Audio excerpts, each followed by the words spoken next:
Hi friends, இன்றைக்கி நம்ம பார்க்க போகிறது தினை அரிசி சாதம் எப்படி செய்கிறதுன்னு பார்ப்போம். இதாங்க தினை அரிசி, பார்க்குறதுக்கு எல்லோ கலரில் இருக்கும். நான் தினை அரிசி சாதம் செய்ய 100 கிராம் அரிசி எடுத்திருக்கேன். எடுத்து வச்ச தினை அரிசியை சுத்தமாக கழுவிட்டு ஒரு 10 நிமிஷம் ஊற வச்சுருங்க. அரிசி 10 நிமிஷம் ஊறிடுச்சு. நான் இந்த டம்ளரில் 100 கிராம் அரிசி போட்டேன்.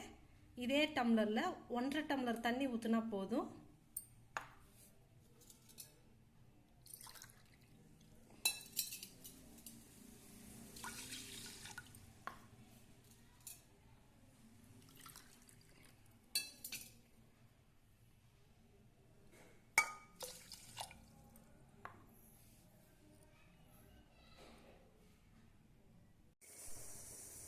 அடுப்பில் சாதத்தை வச்சாச்சு.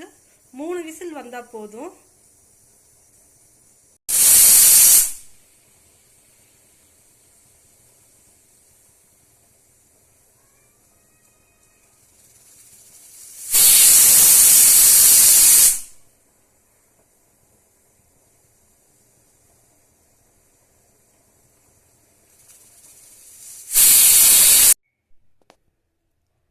சாதம் இறக்கிட்டோம்.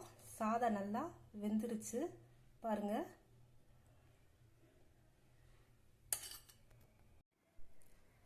அதிக சத்துக்கள் நிறைந்த தினை அரிசி சாதம் ரெடி.